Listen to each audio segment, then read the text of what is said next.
Well, what's up all my dragonlings? I am the Dragon God of Game and Damien Dragon, and welcome to Yu-Gi-Oh! The Duelists of the Roses. Hope everyone has been having the wonderful day of the start of the week of threes. It's always a great time just to hear from you guys, but as you guys know that we started a new game today along with Mario Party, which is, at the moment, Scooby-Doo First Fright. If you guys haven't seen that just yet, it went on earlier today, about 4 hours ago, so, yeah. Anyway, welcome to Yu-Gi-Oh! The Duelists of the Roses. Now, a long time ago, I was an active Yu-Gi-Oh! Duelist. I competed in the first ever Duelist Kingdom, along with some of the Battle City tournaments that they held around that time as well. And actually still have my Yu-Gi-Oh! Deck that I had a very long time ago. Actually, I did a video with them, but I never got to really, sat down and play a lot of Yu-Gi-Oh! Until today. I'm going to be playing Yu-Gi-Oh! Duelists of the Rose because this is actually bringing back my childhood. The British Empire in the 1480s. Great grammar! The Wars of the Roses, a power struggle between the houses of Lancaster, Red Rose, and York, White Rose, to decide a royal successor was nearing an end. With the Yorkists well in the lead, the reign of Richard III was but a step away. In France, Yugi, Henry Tudor, the last Lancastrian heir, was being forced to live a life of exile. The Lancastrian forces are rendered powerless by ancient cards of sorcery wielded by Seto and his 7 followers, who, known as the Rose Crusaders, served under the flag of Lord Crawford, a powerful Yorkist nobleman. Lacking a duelist to champion their cause, defeat was imminent for the Lancastrians. In England, dual card games were still at the fledgling stage. Thus, the Lancastrians had to look elsewhere for a duel master capable of facing the Rosencrantz in battle. With this in mind, Margaret May Beaufort, it's mine!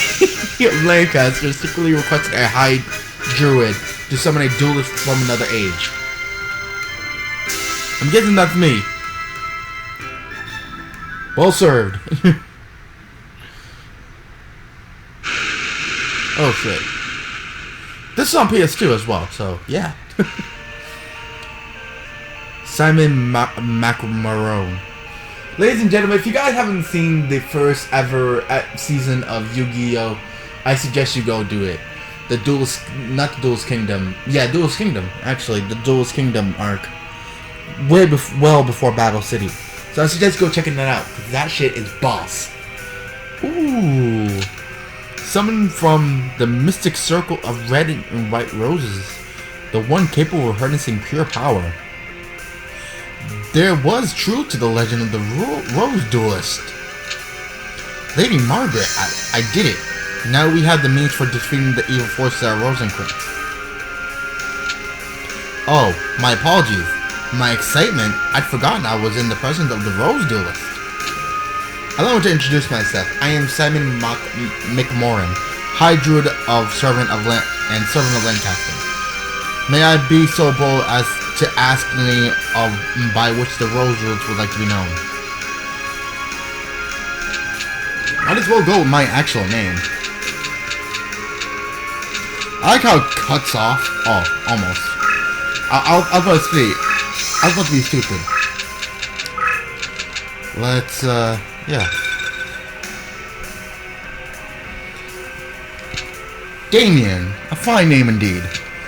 Now here's the situation. The year is 1485, and you are currently in Stonehenge, near Salisbury, England. Okay. The British Empire is in turmoil, with the House of Lancaster's rightful claim to the throne being challenged by the Yorkist usurpers. The power struggle is referred to as the Wars of the Roses, a name based on the badges used by both sides. A red rose for the Lancastrians and a white rose for the Yorkists. Right now, our kingdom is threatened by the Yorkists and their wrongful claim to the throne. All because the Yorkists enjoyed the support of the Rose Crusaders and their sorcerous White Rose cards. Using our Red Rose cards, we summoned you, Damien, to this day and age. We hope that your dueling experience would defeat the Rose Crusaders and lead us to victory. You will help us. Of course you will. Foolish of me to even doubt where your loyalties lie. Rumor has it that only the legendary Rose Duelist stands a chance against the power of Rosencrux. I have no idea how to say the rest of that name. We appreciate any help you can provide against them. Before I forget, I should warn you that the rules of dueling differ here from those of your age. Here in England, dueling is governed by what is known as the perfect rule. Okay? In addition to several minor distinctions, there are two major differences. One is the existence of movement or positioning. The other is the deck leader concept. There are two aspects of dueling that were lost in the process when the ancients formed duel monsters was adapted to card form. The perfect rule represents those lost rules that were miraculously revived here in England. Perhaps a practice duel will serve better than an explanation, shall we? Alright. Let's do a practice duel. Let's bust it. Because we gotta get used to the game, I guess. Let's start with the basics of dueling. First, let me show you how to summon a monster. To bring a monster to play, you must summon it from your hand to the field. Now let's draw a card from your deck. Okay? Dark Magician. Hey! It's my main card. Yes! Currently, the card you're indicating is your deck leader, the Dark Magician. Let's order your deck leader to operate your hand. You can do this by selecting your deck leader and pressing square. See the blue square? That's the area where you can place your summoned monsters. Let's place the monster in a position directly in front of your card leader. Line up the cursor. Okay. Oh, this is your current hand. Oh, okay. I want the Celtic Guardian. Apparently, there's only one monster in your hand that can be summoned to the field. This is because summoning a monster requires a certain amount of power. Ah, okay. So the stars is your power points. Okay, I see. The spot currently indicated is where your currently available summoning power is displayed. Okay, so I have... Okay, and that's what's on the card. Got it.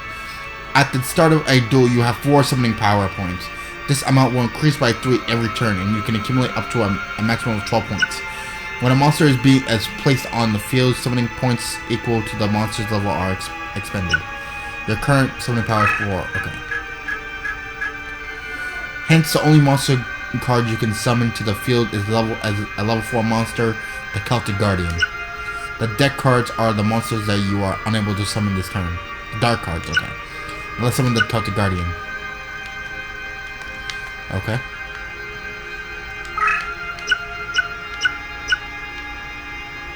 Okay, press X. At this point, if you wish to cancel your selection, press circle. Enter your selection, press X once again. Alright. Now, you've now summoned a Celtic Guardian, and the card is ready for battle. Now let's attack your opponent with the Celtic Guardian. To control a monster on the field, you must first activate the card you wish to move. Oh my god, the Blue Eyes White Dragon. Oh my god. That looks beautiful. I love the Blue Eyes White Dragon. That was one of the main staples of my deck in the Duelist Kingdom. Ugh. It's been a long time. Fuck. The Blue Eyes White Dragon. And I still have that Blue Eyes White Dragon. It is beautiful. I don't know how much longer. I may actually, you know, turn them in for some cash. And, you know, go back into collecting. But who knows. Is your opponent... The Blue Eyes White Dragon is your opponent's leader. Let's try to attack the enemy leader. First, let's activate your monster by landing the cursor over the desired card and pressing X. Your opponent's card leader is directly ahead. Let's move straight into the space. To move your monster, you must select your destination with the cursor and press X. Okay. Advanced 1 space, completing its move for this turn. Monsters can only move once per turn. However, a deck leader summoning does not count as a move. Hence, the monster can move immediately after being summoned to the field. Since there is nothing else left to do this turn, let's end your turn. Okay. At this point, it's your opponent's turn. Your opponent is summoning a monster and preparing to attack you. Oh, God. Baby Dragon. Now it's your turn. There's an enemy monster heading your way. Let's use the counter guard to eliminate the threat. To attack your opponent monster, all you have to do is move your monster into the same space occupied by the enemy monster. Okay? A monster attacking another monster is referred to as a battle. The outcome of a battle is decided by the attack and defense factors of the respective monsters. Putting the outcome aside, let's attack. Remember how to move your monster. Let's do it. That's a baby dragon. Yes! You eliminate your opponent's monster and moved one space closer to your opponent's leader. However, your opponent is now aware of your monster's strength and will probably bring a more powerful monster into play to retaliate. Now let's take a look at the factors that govern the outcome of battle. Okay. Here's how your attack played out. Your Celtic Guardian was in an attack position. Your monster automatically assumes the attack position whenever it is moved. The attack position indicates that your monster has either moved or attacked. A monster that doesn't move and hold its position is said to be in the defense position. Currently, your Celtic Guardian and the opposing Baby Dragon are both in the attack position. The outcome of the battle is decided by comparing the strength of each monster. In this case, both monsters are in the attack position, hence the attack factors of both monsters are compared. Okay. The pack of the Celtic Guardian is 1400. The attack of the Baby Dragon is 1200.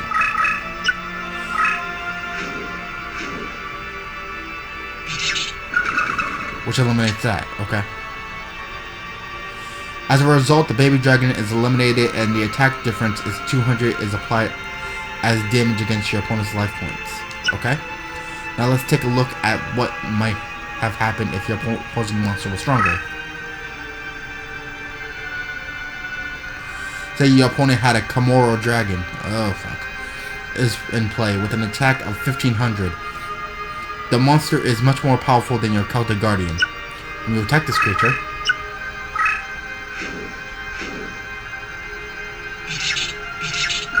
oh! The Celtic Guardian is eliminated and you suffer 100 points of damage to your life points. Okay. So that's how I lose. Whatever attacks are equal, let's say a Winged Dragon Guardian of the Fortress #1, when an attack of 1400 is brought into play. What happens? Okay. Learning the duel. Both cards are eliminated. Okay, got it. Both monsters are eliminated and neither player suffered any damage to their life points. Now let's take a look at defense positions. Alright?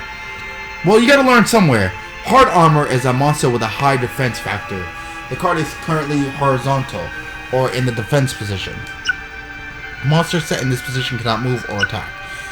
In battle, the defense of a monster in the defense position is used to decide the outcome. Although the defense of Hard Armor is fairly high, it is nothing compared to the attack of Celtic Guardian. Let's attack the monster. I can eliminate it, because it's higher.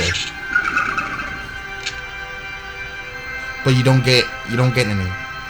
Hard Armor is eliminated. Note that eliminating a monster in the defense position will not inflict any damage to the player controlling the eliminated monster. Alright? Now let's see what happens if the defending monster is Aqua Mador. This card has a defense of 2000 when you attack the... Okay, I get hit with it and... Yep, 600 to your life. Your attack is countered and the 600 point difference between the attack of Celtic Guardian and defense of Aqua Mador is inflicted against your life points. Alright? Since your attack failed, your attacking monster is driven back to its original position. What if attacked Iraq Ogre Guard #2, whose defense is equal? Okay.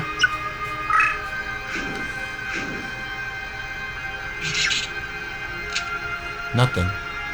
There is though no damage is applied to your life points, your monster's fort back to, okay. Lesson in battle. Now let's continue with the duel. Alright. As you recall, your Celtic Guardian successfully moved into a position where it could attack your opponent's leader.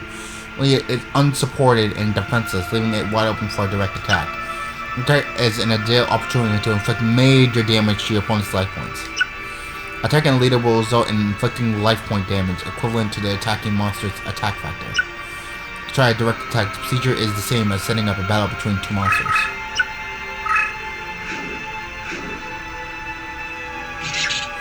Oh, okay. So I'm not attacking the blue eyes. You have now inflicted 1,400 points of damage to your opponent's life. You are now on your way to victory. As you can see, it is important to avoid direct attacks as much as possible. You should act immediately whenever an enemy monster is approaching your leader. Okay, let's have an actual battle. Currently you're winning, however, your opponent may retaliate with this in mind. Summon a monster with a high defense, okay? Let's use this monster to protect the front of your leader, okay?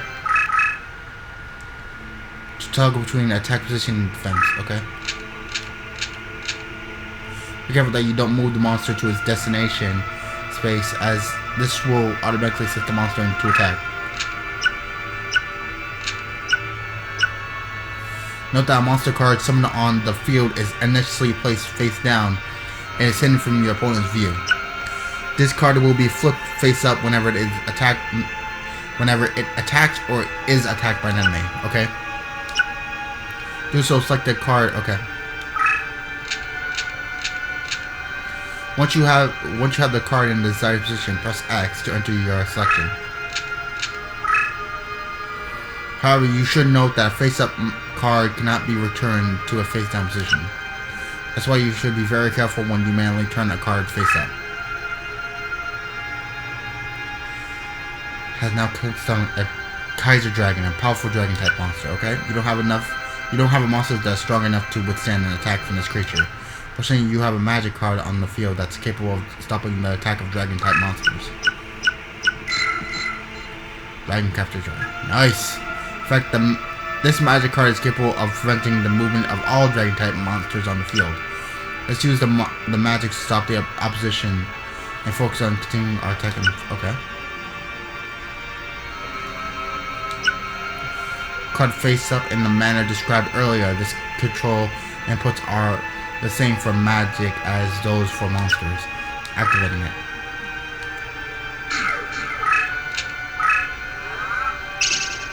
Alright, Dragon Capture. Ooh, okay. Monster has been neutralized with the magic spell. Now let's go after the enemy leader.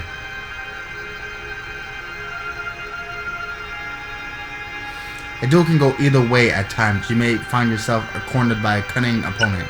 There will be occasions when there is nothing you can do but accept defeat or go for a rematch. You may surrender a match by pressing the select button. Don't give up too quickly. A well-played card could easily turn the tide of battle in your favor. That concludes our lesson on fundamentals. Alright. At least I know how to battle. That's fine. That's all I wanted. Was to know actually how to battle. Now let's take a look at how a duel is settled. There are 4 individual conditions for deciding the outcome of a duel. One condition is to reduce an opponent's life points to 0. Your Celtic Guardian is about to execute a direct attack on your opponent's leader, okay? So your opponent only has a life point total of 1,000. I know how to play Yu-Gi-Oh!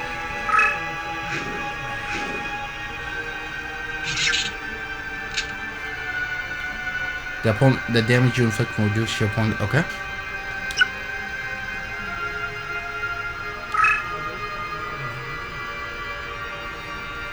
In this scenario, the LPs of both players are 500 points respectively.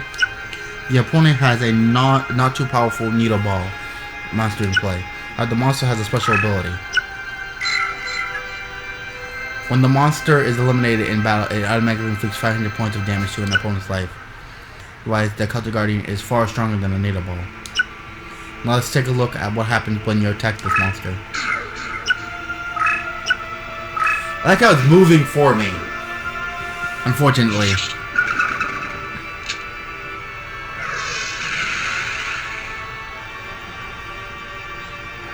As you can see, the LPs of both players have been reduced to 0. The result is a draw match. This means the outcome of a duel is decided after all the triggered effects have been taken into account. But be careful that you don't get dragged into a draw when you have a good chance of winning a match. That decides the outcome of a duel is the occupation of summon areas.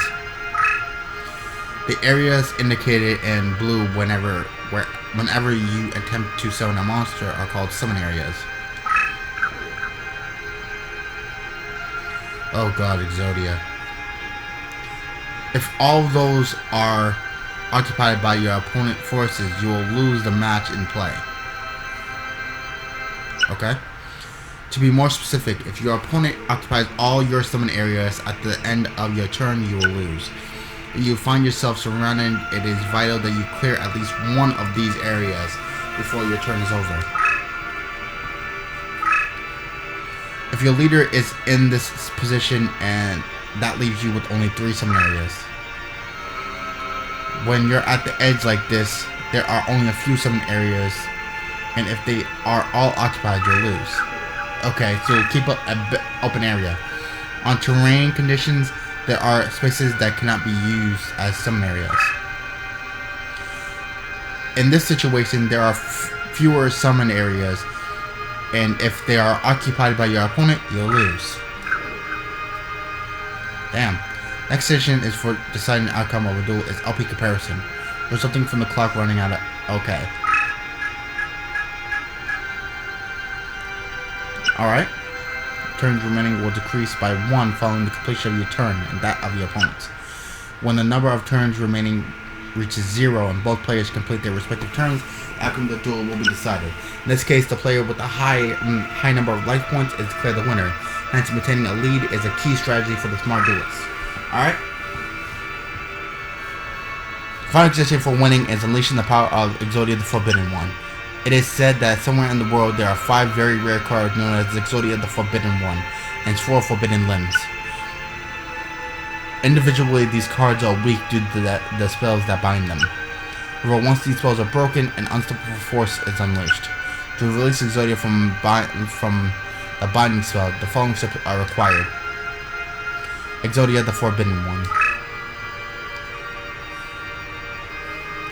Then you must position all 4 limbs of Exodia in the surrounding areas. From there, flip over the attacking position when you enter into your turn without any spells or controls preventing you from executing a normal turn. Exodia will be freed, and your opponent will face helpless defeat at the hand of this awesome creature.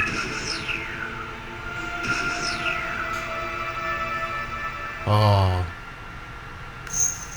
Oh, yes.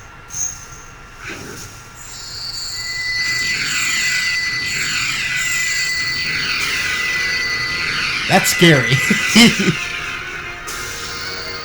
This concludes our lesson on victory.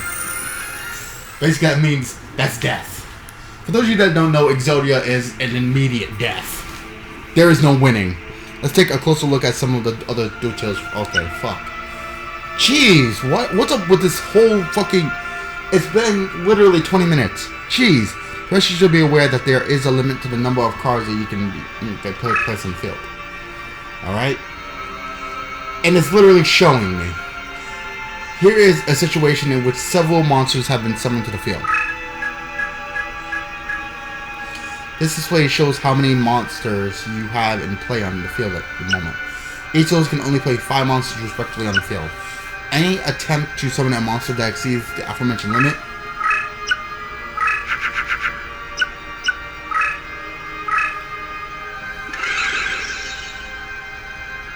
result in the summoned monsters being reduced to dust. Likewise, only 5 spells can be placed on the field. You should take care of to leave. Okay, only 5 monsters on the field at a time. Let's talk about the consumption of recovering of summoning power points. Jeez! Ladies and gentlemen, this is why it was so complicated to play Yu-Gi-Oh! Back then. Summoning power points are required in order to summon a monster to the field. At the outset of a duel, each duelist has 4 summoning power points. Hence, bring a level 4 monster into play at the start of a duel.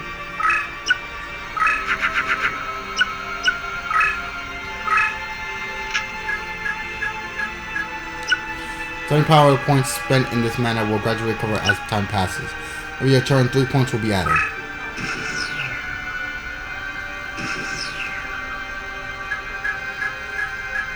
Alright. Points that are not expended will continue to accumulate. 12. However, you will not be able to accumulate over 12. Even in situations where the additional points would exceed 12, you will not gain beyond the amount.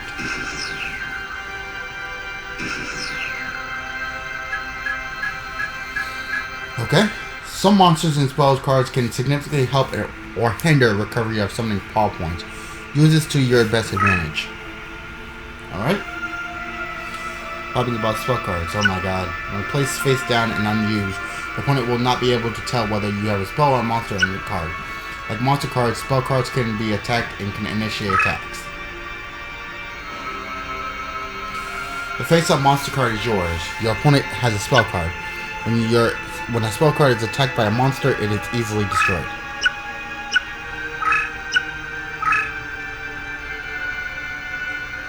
Although a spell card can be easily destroyed, attacking a spell card will never result in damage to your own opponent's life points.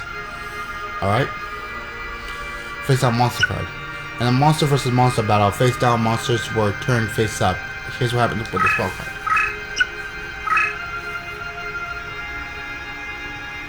See, the spell card is destroyed, but the monster card remains face down. Spell cards cannot be used to discover the identity of a monster card. The only way to do that is to attack with a monster card. Let's see what happens when a spell card is used to initiate attack.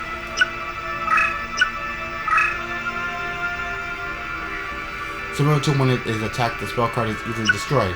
This still can be the case if the monster card is a defense build, okay? I hate the look of it. Spell card is destroyed. Let's see what happens when there's a spell card to initiate attack against... Okay.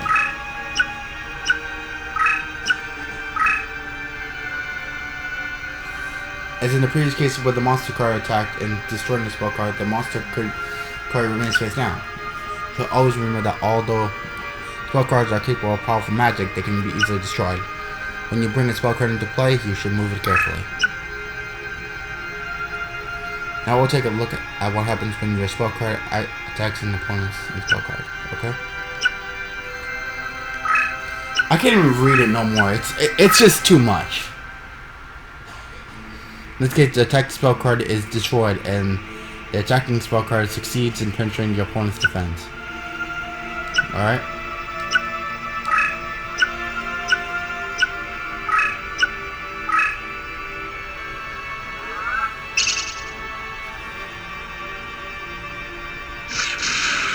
Spellbound. It's time the spell card is activated. It's important to remember the conditions for activating a magic card.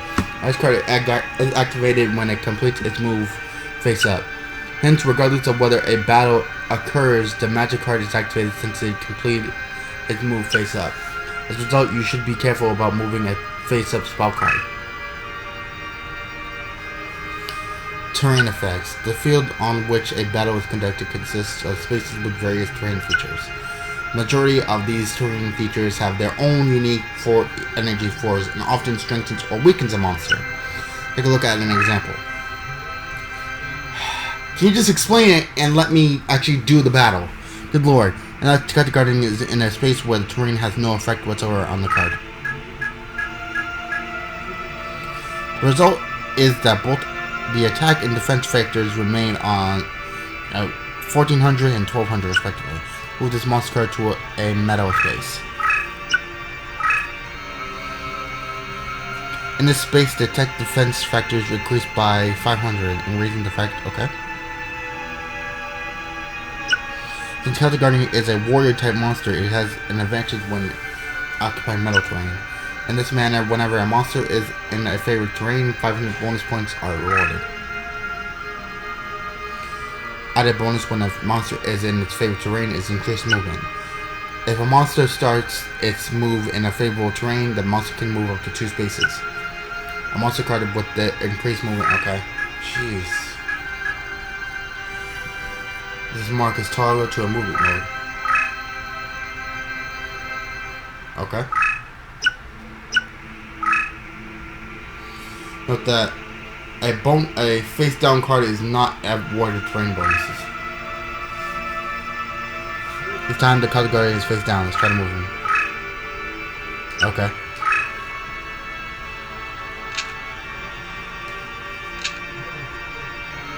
Alright. I get it. I get it. I get it.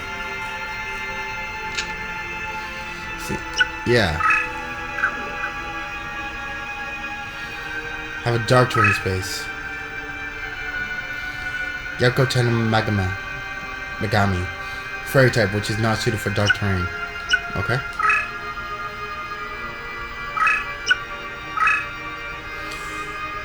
Card decreases. Okay.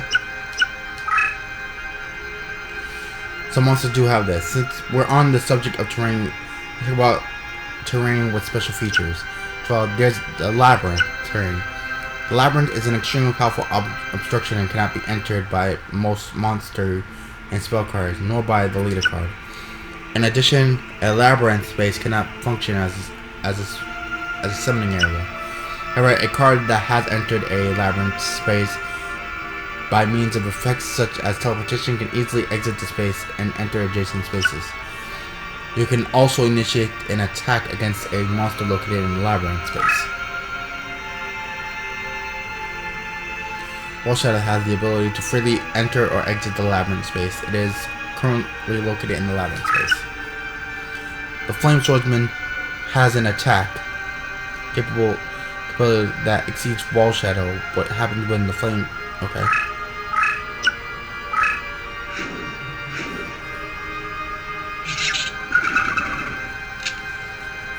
Alright. As can be seen, the opposing monster is destroyed. However, Flame Swordsman cannot enter the labyrinth space.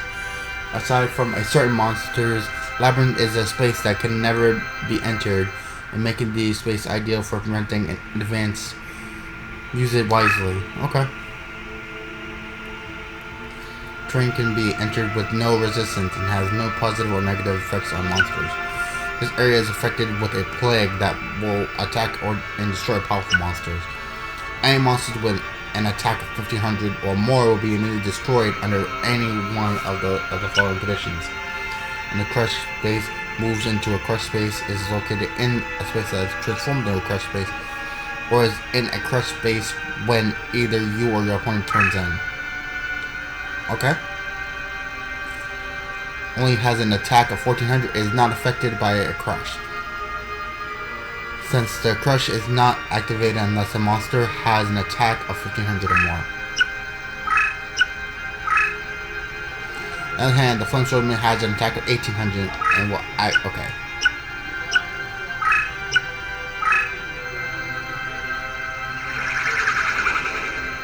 Oh fuck. Okay.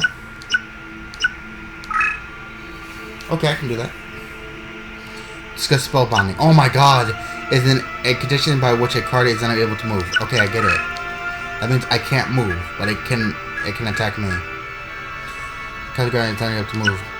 Turn count for a spellbinding. Okay.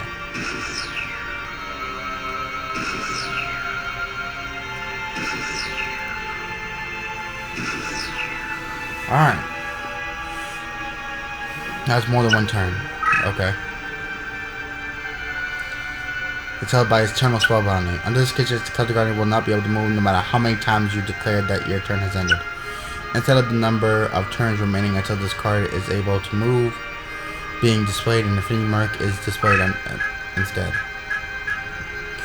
It's difficult to break an internal spellbind. There are only a few monsters and spells that have the capability to free the spellbound monster. Aside from the aforementioned, the only way to free a monster... Okay. Now let's take a look at the most common form of spellbinding and actuated binding. Oh my fucking god. Forever. Really. Even though the monsters do look good.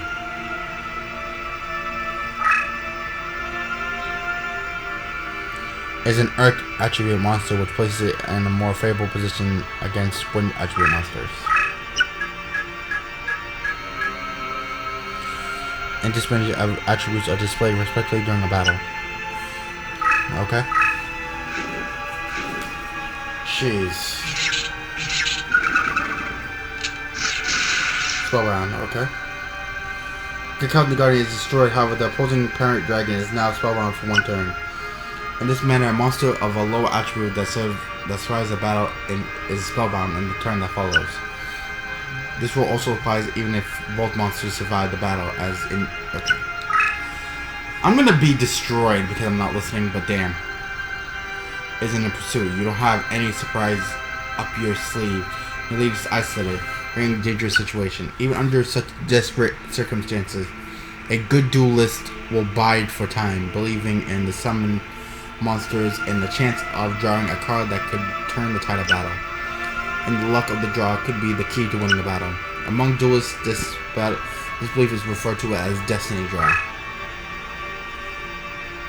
Depending on how disparate a situation is and how gifted you are as a duelist, you may be granted the opportunity to attempt a destiny draw. It looks like victory may smile on you. This is your chance to draw the card that could turn the tables against your enemy.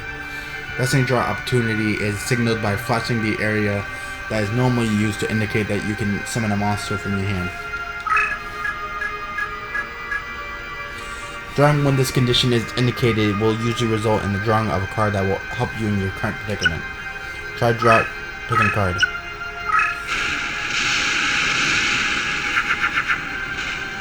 Take a look at the last card that you drew. The card on the far right. It should be a card that will bail you out of your current position. Using this card wisely will help you overcome your desperate situation. You should remember that destiny draw depends on luck. It only occurs once in a duel. When it happens, it's anybody's guess. All you can hope for is that Lady Luck smiles on you when you need it most. That won't happen if your hand already consists of 5 cards. If that is the case, all you need to do is reduce your hand in the following turn in hopes of triggering a destiny draw. Of course, if your deck is low on cards, there will be no destiny draw. Okay. That it? All cards are deeply bound to the duelist. Your experience is the vital key. An indication of this is provided by rank, a record of cards' performance throughout all your duels. Alright. Okay, we'll demonstrate the special power. Okay. A dimension ranked Field Marshal.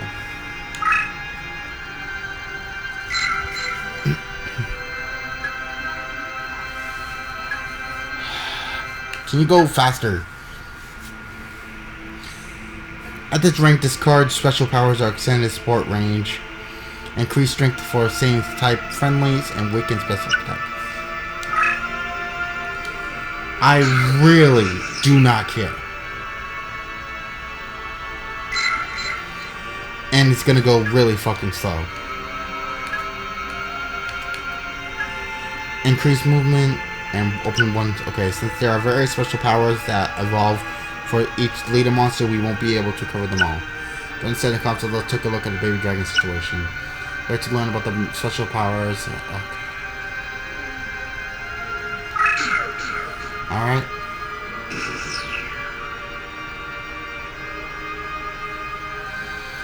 It's about to turn away, approaching enemy card face up for open viewing. Your Captain Guardian is currently face down near the enemy leader. Move the card towards the leader. I'm not even controlling it, I'm just watching. It automatically turns face up, revealing its identity to your opponent. This effect will also flip a face down spell card to the face up position. It's just a sample of one of the special powers that a leader has. Okay. Covers the rules of dueling. Good lord. Took long fucking enough. Damn. My fucking legs hurt.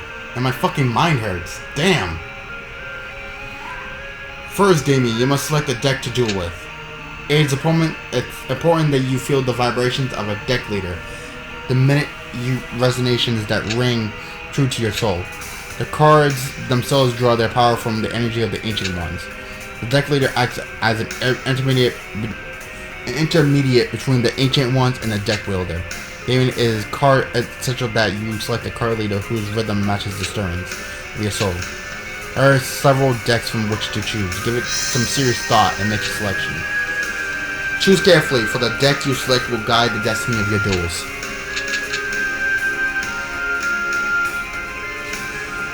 Finally, I get to pick. Luminous Soldier. Okay, Thunder, Nyan, and Serpentine Princess.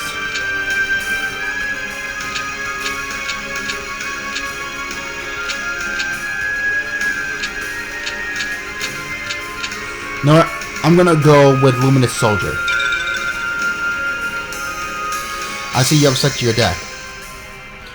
See, so that's the effect of the Celtic Red Rose cards. Looks like there some truth to the rumor that Red Rose cards are capable of transformation. Who's there? It's been some time since the Battle of Barnet, Old One. Rosencrantz. What brings you here, Seto? Hello, Seto Kaiba. Only a member of the Rose Crusaders may call me by that name. You may call me, if you may recall, I told you once before that you may only address me as Seto. Or does memory fail you, old man?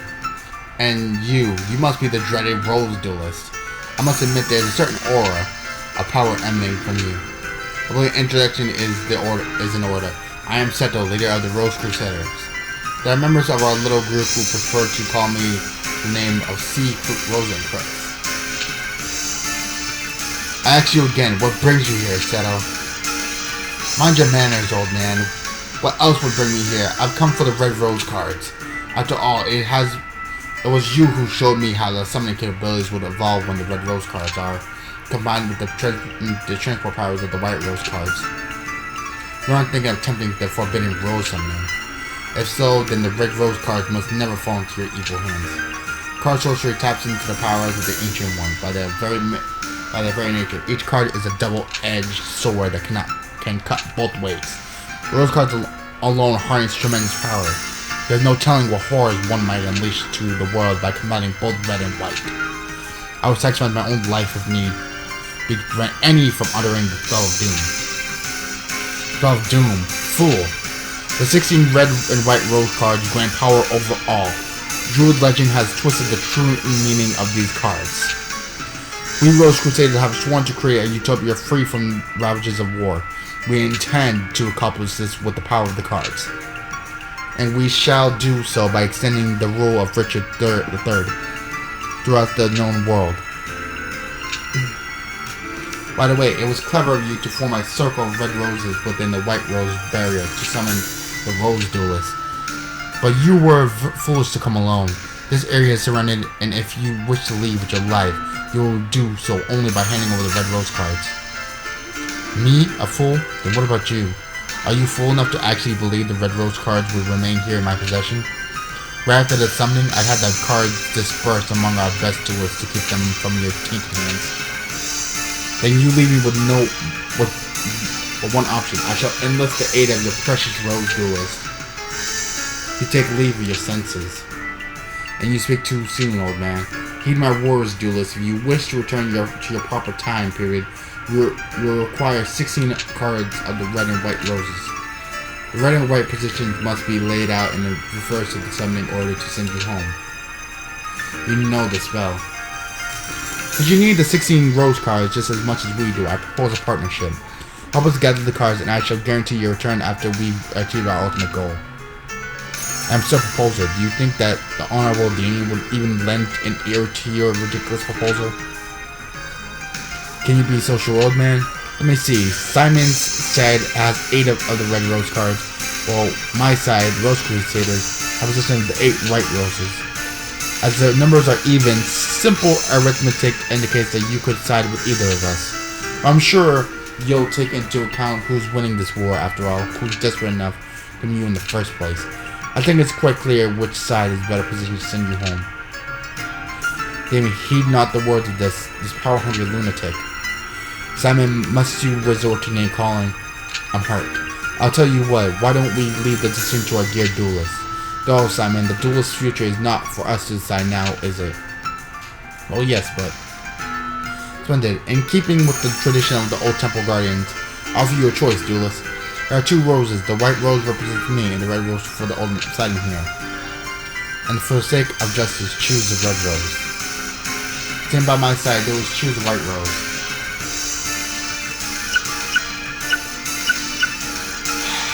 You know what?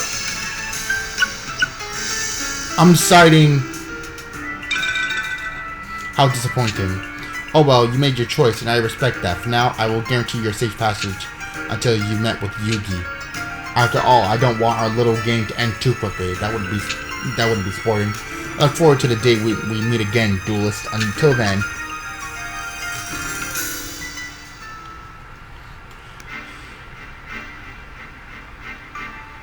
French Empire. Brest. Isle of Bretagne. Okay?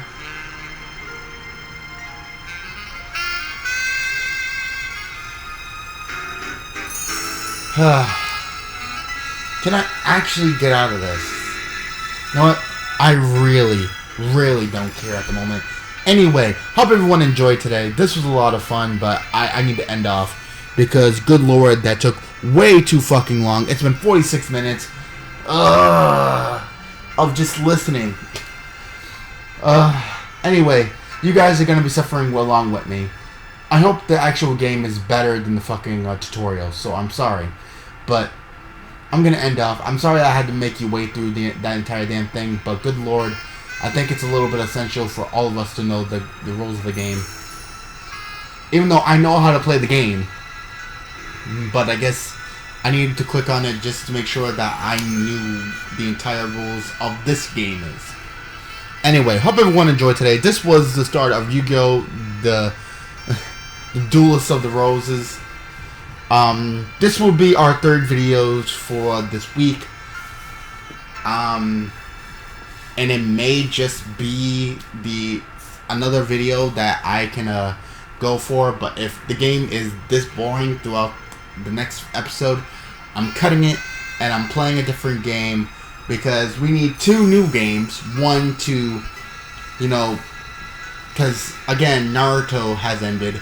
And as of today, Mario Party 5 has ended as well.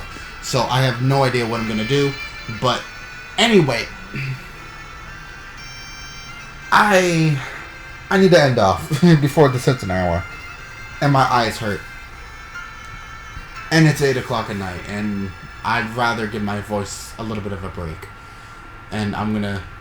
The day this comes out, I'm going to have to... get back into playing a lot more of Scooby-Doo and all that, and find another game for tomorrow as well to go along with everything. Yeah. But anyway, Yu-Gi-Oh! Is one of my favorite games of all time, and had I known that was going to be that long, I would have skipped it. But I need to learn the basics, so I'm sorry.